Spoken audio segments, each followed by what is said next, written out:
man headed to his master's mansion.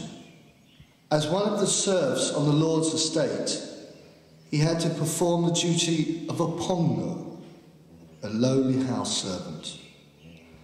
He had a small and feeble body, a meek spirit. His clothes were old and tattered. Everything about him was pitiful. The great lord, owner of the mansion and land surrounding it, could not help laughing when the little man greeted him in the mansion's corridors.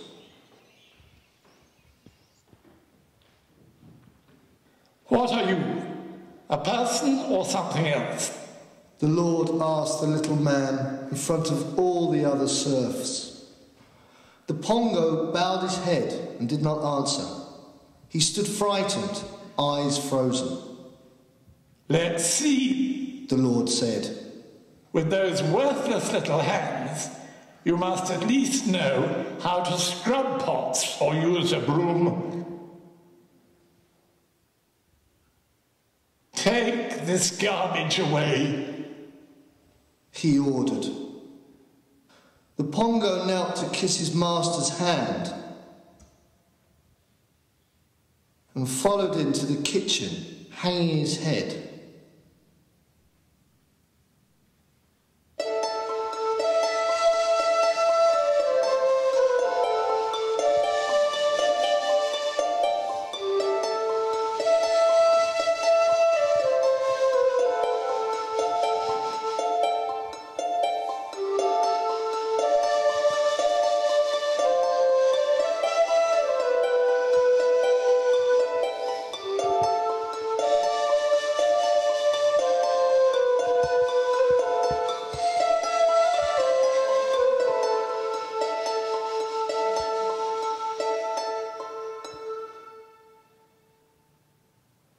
The little man had a small body, but an average man's strength.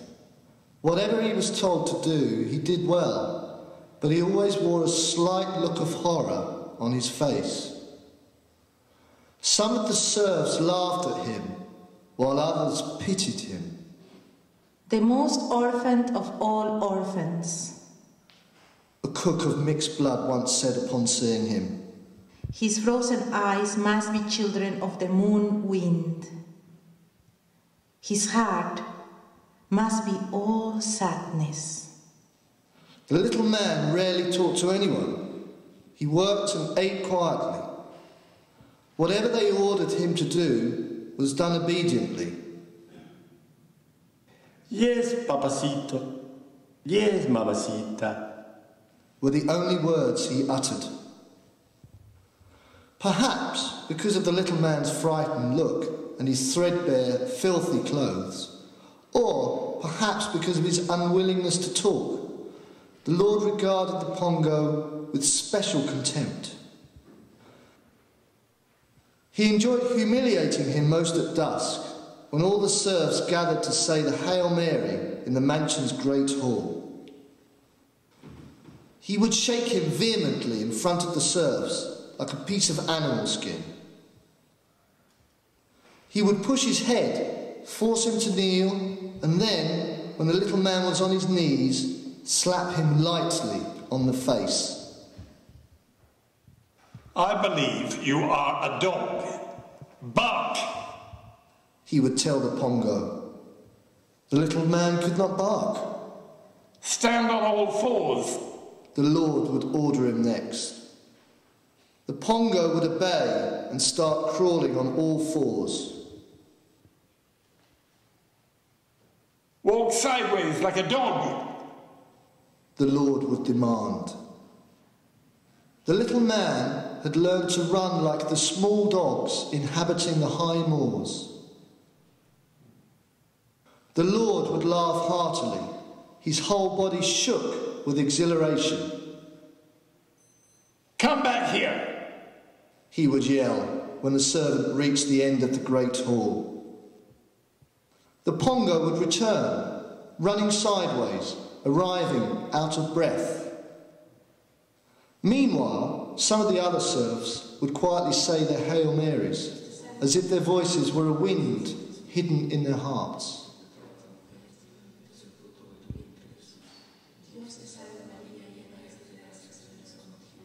Perk up your ears, hare. You're just an ugly hare.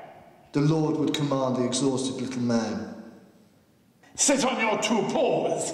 Put your hands together. The Pongo could sit in the exact same prayerful pose that these animals take when they stand still on the rocks, looking as if he had learned this habit while in his mother's womb. But the one thing he could not do was perk up his ears. Some of the serfs laughed at him. With his boot, the Lord would then knock him to the brick floor. Let us say the Our Father. He would then say to his Indians as they waited in line. The Pongo would get up slowly, but he could not pray because he was not in his place, nor did any place belong to him. In the darkness, the serfs would leave the great hall for the courtyard and head to their living quarters. Get out of here, offal. The master would often order the Pongo. And so, every day, in front of the other serfs, the master would make his new Pongo jump to his demands. He would force him to laugh, to fake tears. He would hand him over to the other workers so that they would ridicule him too. But one afternoon, during the Hail Mary, when the hall was filled with everyone who worked and lived on the Lord's estate, the master himself began to stare at the Pongo with loathing and contempt. That same little man spoke very clearly. His face remained a bit frightened. Great Lord, please grant me permission. Dear Lord, I wish to speak to you. The Lord could not believe his ears. What? Was that you who spoke or someone else? You have permission, dear master, to speak to you.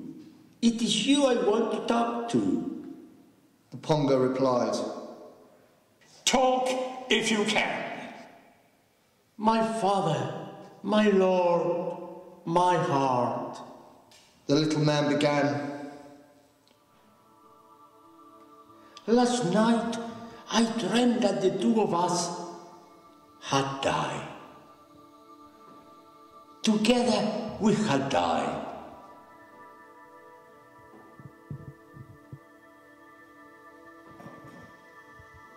You with me? You? Tell all Indian. the master said to him.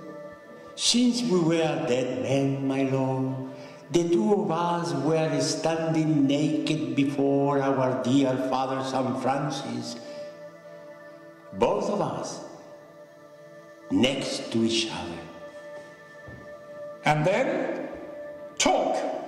Ordered the master, partly out of anger and partly anxious with curiosity.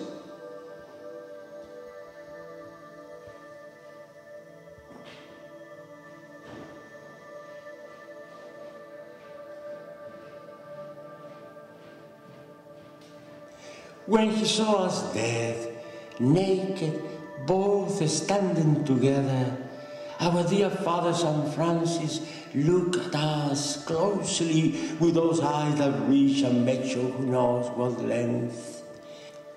He examined you and me, judging. I believe each of our hearts, the kind of person we were, the kind of person we are,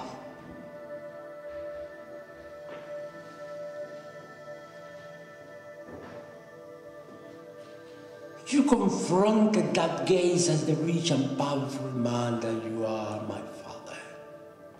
And you? I cannot know how I was, great Lord. I cannot know my worth. Well, keep talking.